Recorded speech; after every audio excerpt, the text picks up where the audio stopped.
کی ہے وہ بھی اس کو دیکھ لے گا۔ سورۃ الزلزال جو ہے جیسے کہ بتایا گیا مدینہ طیبہ میں نازل ہونے والی سورتوں میں سے ایک ہے، اور اس کا موضوع ہے قیامت کے دن کے حالات۔ اللہ تعالیٰ اس دن کے معاملات، حالات اور واقعات کی منظر کشی فرما رہی ہے۔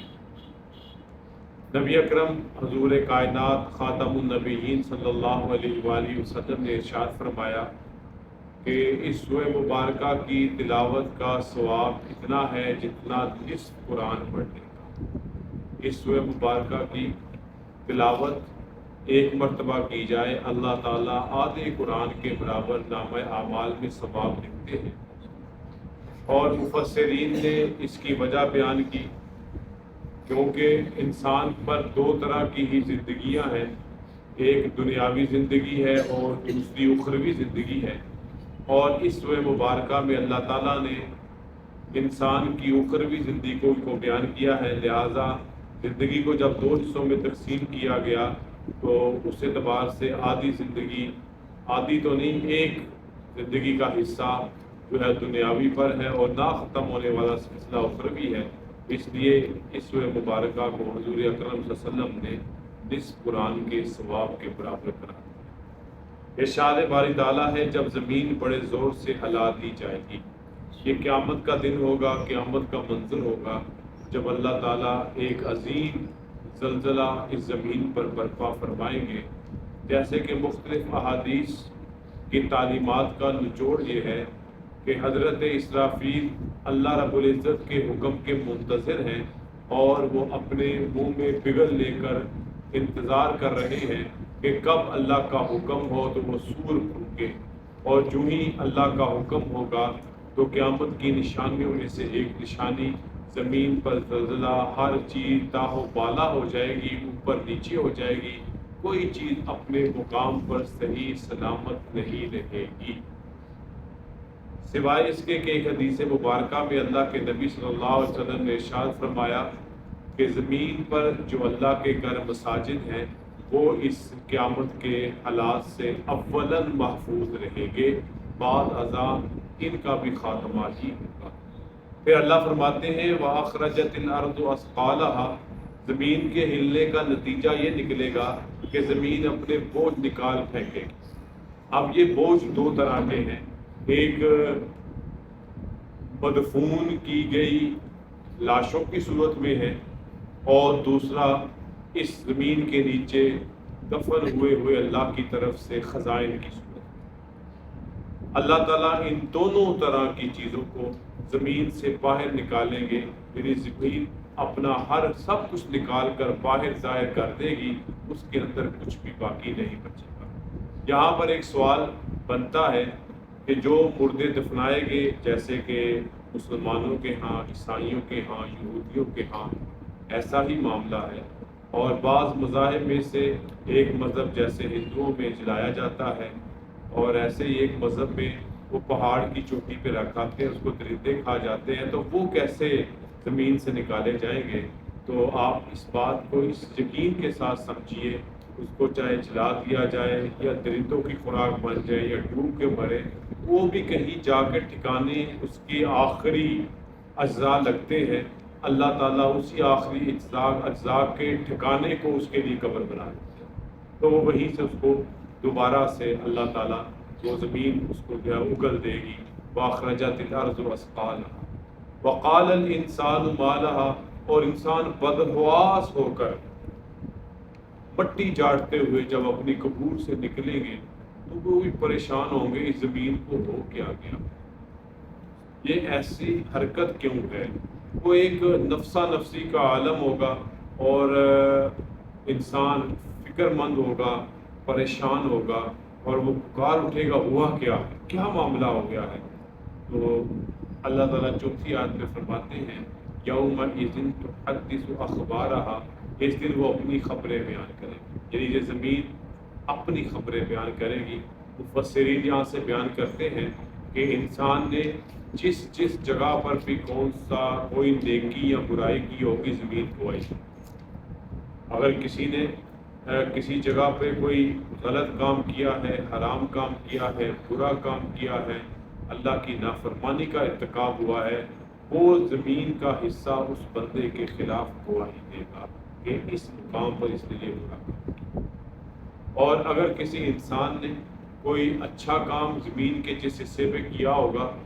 نماز کی صورت ہو سکتی ہے، ذکر اذکار کی صورت ہو سکتی ہے، صدقہ خیرات کی صورت ہو سکتی ہے، یا جو حج بیت اللہ پہ مختلف جگہوں پہ ہونے والے حج بیت اللہ کے ارکان ہیں ان کی جو صورت ہو سکتی ہے، وہ زمین کے حصے گواہی دیں گے کہ اس بندے نے ہمارے اوپر یہ اچھے کام کیے۔ اس لیے یہ تعلیم دی جاتی ہے کہ جب آپ مسجد میں نماز پڑھیں تو ایک جگہ مختص نہ کریں اپنے لیے، وہ تو امام کی تو مجبوری ہے نا، اس نے ایک جگہ ہی کھڑے ہونا ہے، لیکن نمازی کوشش کرے کہ نماز مختلف جگہوں پہ پڑھے تاکہ مسجد کا وہ حصہ جہاں بھی نماز پڑھی جائے اس کے حق میں گواہی دے۔ ایک شرط ضرور ذہن میں رکھیں، نمازیوں کو پھلانگتے ہوئے جگہ نہ تبدیل کریں۔ چاہے سنتے ادا کرنے کے لیے بعض لوگ ضروری سمجھتے ہیں کہ جگہ جہاں پہ فرض نماز پڑھی وہاں بدلنا ہی بدلنا ہے، چاہے کسی اور گناہ کا ارتکاب کرنا ہے۔ اگر حالات موافق ہوں تو پھر اپنی جگہ اپنی حرکت لائیں، وگرنہ جہاں پڑھے وہیں اپنی سنتے پڑھ لیں، کوئی اس میں حرج بھی نہیں۔ اسی طرح یہ بات بھی نبی علیہ السلام کے ارشادات کی تعلیم کا نتیجہ ہے کہ بندہ جس بستی میں بھی جائے کوشش کرے اس بستی کی مسجد میں اگر مکروہ وقت نہیں ہے تو اس مسجد میں ضرور نفل ادا کرے تاکہ وہ مسجد بھی اس کے حق میں۔ تو یہی اللہ تعالیٰ فرما رہے ہیں کہ اچھے مقامات کی گواہی، اچھے کاموں کی گواہی ہونی چاہیے، برے کام جو ہے اس کی بھی گواہی زمین دے گی اللہ تعالیٰ۔ اس نے ہمارے معاملے میں پردہ پوشی فرمائی، یہی ہمارے حق میں سب سے بہتر ہے۔ بِأَنَّ رَبَّكَ أَوْحَىٰ لَهَا، اللہ فرماتے ہیں اوحا کا لفظ جو ہے یہ وحی سے ہے، وحی کا لغوی معنی اشارہ کرنا، حکم دینا، تو اس لیے یہ سب کچھ کیوں کرے گی؟ ہلائی بھی جائے گی، ہلے گی بھی اللہ کے حکم سے، اپنے دفینے نکالے گی اللہ کے حکم سے، اور گواہیاں دے گی اللہ کے حکم سے۔ یہ سب کچھ اس کے رب کی طرف سے حکم ہوگا تو ایسے کرے گی، اپنی مرضی سے کچھ نہیں کرے۔ بِأَنَّ رَبَّكَ، یہ سب کچھ اس لیے ہے کہ تیرے رب نے اوحا لہا، اس کو ایسا ہی اشارہ کیا ہے، ایسا ہی حکم دیا ہے کہ آج تو نے یہ کر گزرنا ہے۔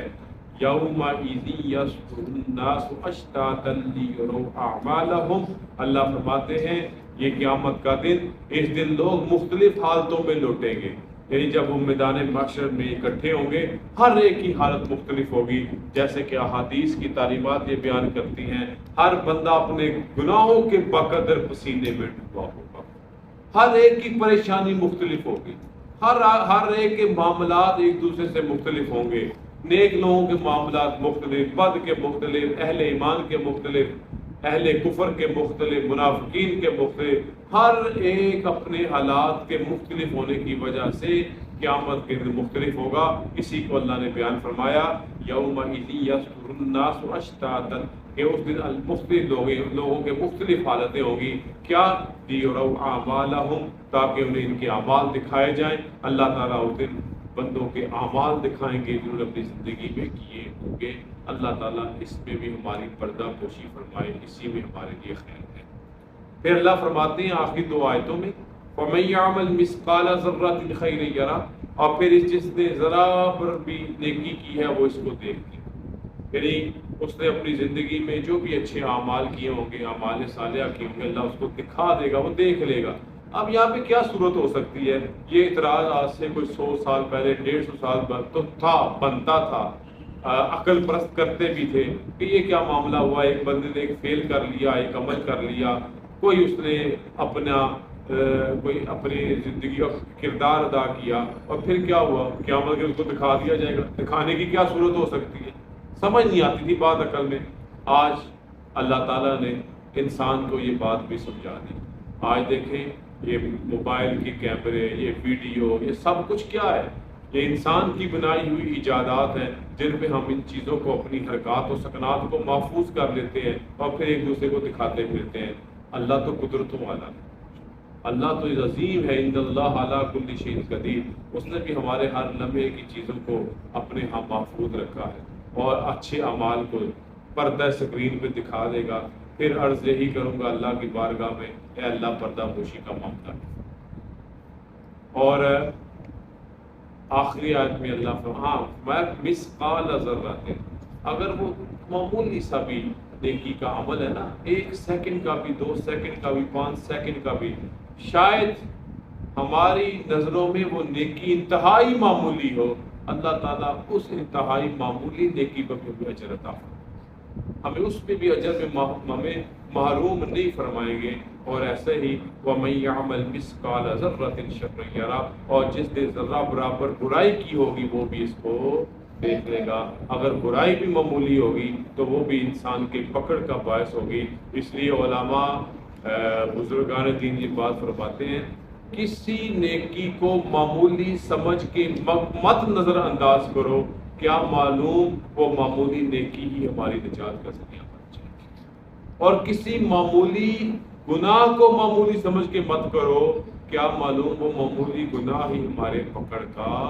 ذریعہ ہو جائے۔ جیسے کہ ان 2 آیات میں بات سمجھ آ رہی ہے، مثقال ذرۃ، ذرہ برابر نیکی، مثقال بالکل معمولی، آپ ایسے سمجھیں رائی کے دانے کے برابر، یا سمجھ لیں گندم سے بھی آدھی، گندم کے دانے سے بھی چوتھا حصہ، اتنی بھی اگر ہمارا کوئی نامہ اعمال میں کوئی وزن ہے، اللہ تعالیٰ اس پر بھی ہمارا محاسبہ فرمائیں گے۔ بہرحال اللہ سے یہی دعا اور گزارش ہے کہ اللہ تعالیٰ خیر کا معاملہ فرمائے، ہماری آخرت کی مناظر کو آسان فرمائے، پردہ پوشی کا معاملہ فرمائے، اور اس کا ایک ہی فارمولہ اللہ کے پیغمبر صلی اللہ علیہ وسلم نے ہمیں بیان فرمایا، جو کسی کی پردہ پوشی فرمائے گا اللہ تعالیٰ قیامت کے دن اس کی پردہ پوشی فرمائیں گے۔ وآخر دعوانا الحمد للہ رب العالمین، والصلاة والسلام علی رسول اللہ، ربنا آتنا فی الدنیا حسنۃ وفی الآخرۃ حسنۃ وقنا عذاب النار، ربنا لا تزغ قلوبنا بعد إذ هديتنا وهب لنا من لدنك ربنا اغفر لنا وارحمنا وصلى الله تعالى على خير خلقه محمد وعلى آله وأصحابه وأزواجه